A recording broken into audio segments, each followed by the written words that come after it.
Hello cuties, आप सब लोगों का स्वागत है मूवीज़ पनघट में। आज हम शुरू करने वाले हैं एक न्यू के ड्रामा जिसका नेम है summer strike. Episode first start होता है। हमारी हीरोइन इधर से उधर भाग रही होती है। वो सोच रही होती है कि मुझे कहीं जाना है, बट मुझे पता नहीं कि मुझे कहाँ जाना है, मुझे कोई रास्ता नहीं दिख रहा। वो एक रूम में जाना चाहती थी बट उसका गेट नहीं खुलता और ऐसे करके वो उठ जाती है। फिर दिखाते हैं रियूम हर रोज़ की तरह आज भी अपने ऑफिस के लिए निकलती है। भीड़ बाहर से निकल के जैसे तैसे वो अपने ऑफिस पहुंचती है और वहाँ पे पूरी टेबल सेट करने के बाद वो अपनी प्रेजेंटेशन की तैयारी कर रही होती है। तभी वहाँ पर ऑफिस के और सारे लोग भी आ जाते हैं और उन्हीं में से एक कलीग कह देती है कि आज हमारे सीईओ आने वाले हैं और उनको एक स्पेशल टाइप की कॉफ़ी ही पसंद है और तुमने यहाँ पे देखो कौन सी टाइप की कॉफ़ी रख रखी है, अब हमें क्या करना पड़ेगा।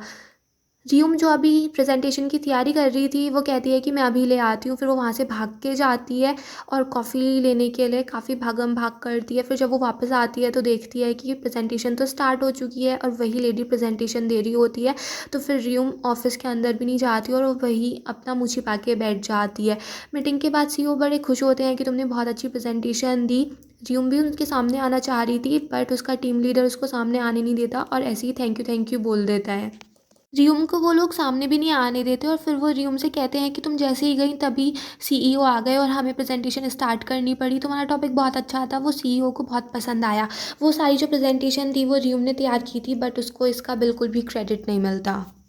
फिर वो लोग उससे ये भी कह देते हैं कि अब देखो प्रेजेंटेशन के बाद वो साफ़ सफाई डामी अकेले नहीं कर पाएगी, तो तुम उसकी ज़रा हेल्प कर दो। तो रियूम कह देती है कि मैं उसकी हेल्प कर देती हूँ। फिर वो लंच करती है। उस सब के बाद रियूम की मॉम का फ़ोन आ जाता है रियूम के पास। वो उसकी आवाज़ सुन के कहती है कि बेटा तू थोड़ी अपसेट सी लग रही है, सैड लग रही है। रियूम कहती है कि मॉम कुछ नहीं हुआ।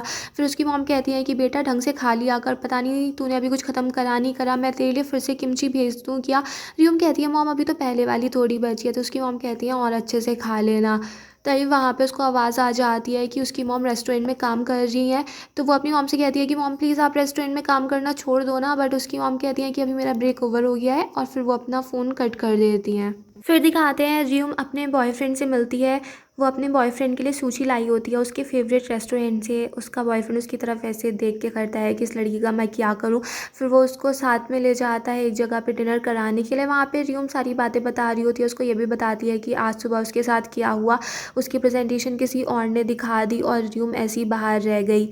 उसका बॉयफ्रेंड उससे कहता है कि किसी और ने कुछ भी किया हो, सारी गलती तुम्हारी ही है।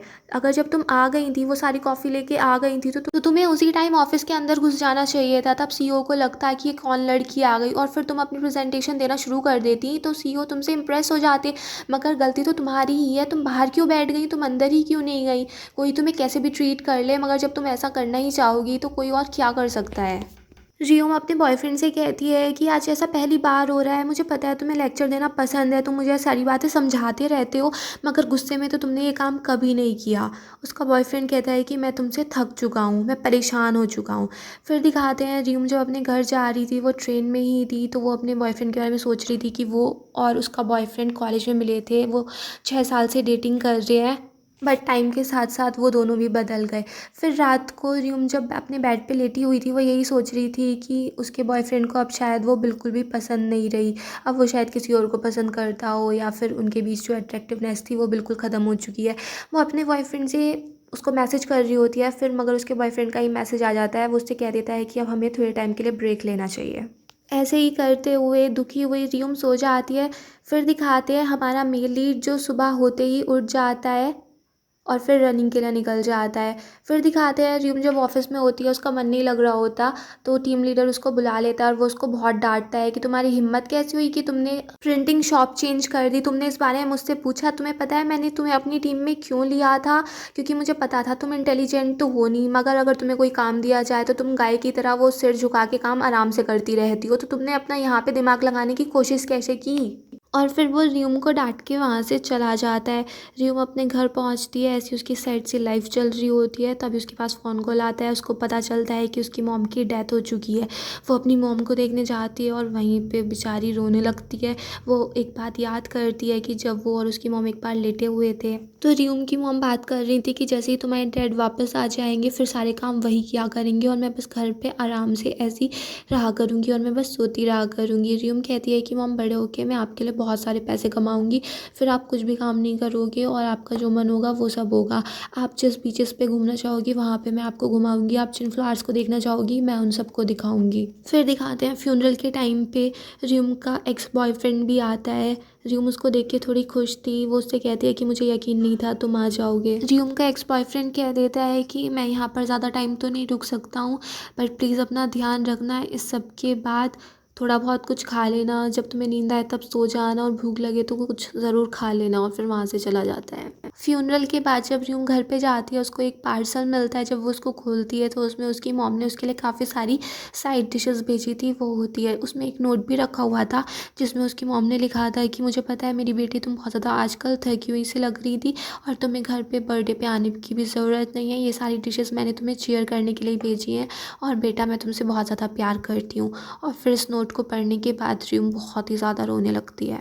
फिर रियम का वही शेड्यूल हो गया था, सुबह उठते ही वो ऑफिस चली जाती थी, फिर वापस आ जाती थी। रोज़ उसकी डेली यही लाइफ थी और ऑफिस में फिर वो दूसरों का काम भी किया करती थी।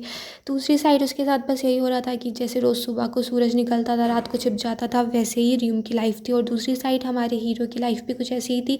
सूरज निकलते ही वो रनिंग के लिए पहुंच जाता था, फिर दिन भर बुक्स पढ़ता था, फ्रूट्स वगैरह खाता था। उसकी लाइफ भी ऐसी चल रही थी। फिर दिखाते हैं एक दिन जब रियम ऑफिस जा रही थी, ऐसी भीड़ भाड़ में उसने ईयरफ़ोन लगा रखे थे, बट उसके ईयरफ़ोन एक आदमी के बैग में फंस जाते हैं और वो आदमी ट्रेन से उतर रहा था, जिस चक्कर में रियम को भी उतरना पड़ता है क्योंकि उसके ईयरफ़ोन उसमें फंस गए थे। जैसे तैसे करके वो अपने ईयरफ़ोन निकालती है और इस चक्कर में ट्रेन वहाँ से निकल जाती है।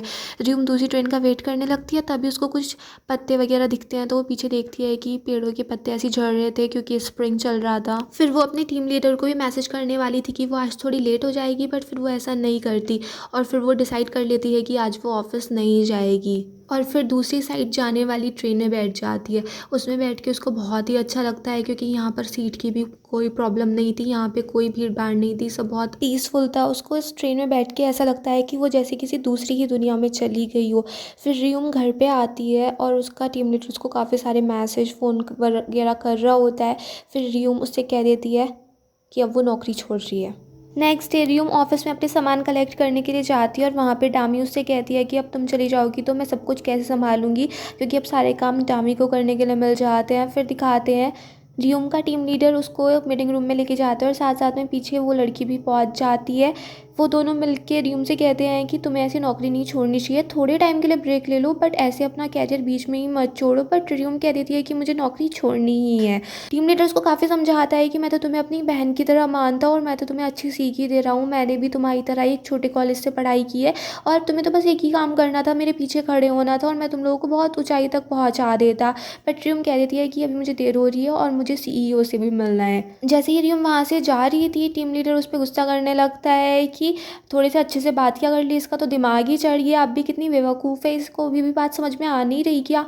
फिर रियम को गुस्सा आता है और वो कहती है कि अब मैं जा रही हूँ, अब भी तुम लोग मुझे सुनाओगे क्या। वो लड़की कहती है कि रियम ये तुम्हारे अच्छे के बारे में बात कर रहा है कि तुम ऐसे जॉब मत छोड़ो। रियम कहती है कि मुझे पता है तुम किस बारे में बात कर रहे हो, तुम ये चाहते हो ना कि मैं बॉस को जाके ये ना बताऊँ कि तुम रिश्वत लेते हो। जिसे सुन के टीम लीडर बहुत ज़्यादा गुस्सा हो जाता है, फिर रियम को पकड़ के लाता है, उसको मारने की कोशिश करता है, बट बीच में वो दूसरी लड़की आ जाती है और वो रियम पे गुस्सा कर रहा होता है। रियम कह देती है कि मुझे सब कुछ पता है और तुम लोगों को मुझसे माफ़ी मांगनी चाहिए। और वो लड़की टीम लीडर का काफ़ी ज़्यादा पक्ष ले रही थी, तो रियम उससे ये भी कह देती है कि ये हर किसी फीमेल एम्प्लॉय को यहाँ पे प्रपोज करता है, उसको अपने साथ सोने के लिए बोलता है और मैंने इसको मना कर दिया इसलिए ये तुम्हारे पीछे गया।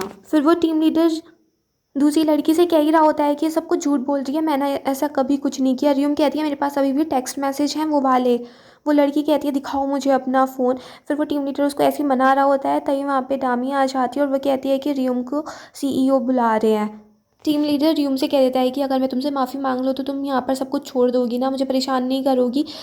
रियम कहती है कि मुझे फ़र्क नहीं पड़ता कि तुम दोनों के बीच में क्या चल रहा है, मगर इसकी वजह से दूसरे लोगों को कोई प्रॉब्लम नहीं होनी चाहिए, उनको तो ऐसे परेशान मत करो। फिर रियम वहाँ से अपना सारा सामान लेके चली जाती है। फिर दिखाते हैं रियम एक बस में बैठी होती है और सारा माहौल एंजॉय कर रही होती है और वो कहती है कि अभी तक तो मैंने अपना सारा टाइम इन पेचेक्स में ही बिता दिया, मगर अब से मैं अपनी लाइफ अपने लिए ही जीऊँगी।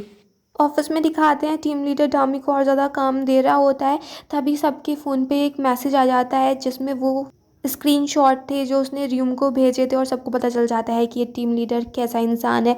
फिर दिखाते हैं रियूम पहुंच जाती है समुद्र किनारे और फिर अपना सारा बैग वैग डाल के अपने कपड़े वपड़े निकाल के पहुंच जाती है स्विमिंग के लिए और फिर वहीं पे अपने सारे मोमेंट्स एंजॉय करती है और फिर यहीं पे ये एपिसोड फिनिश हो जाता है। अगर आपको ये पसंद आया हो तो प्लीज़ मेरे चैनल को सब्सक्राइब करें, लाइक करें, शेयर करें, कमेंट्स करें and bye bye till next video.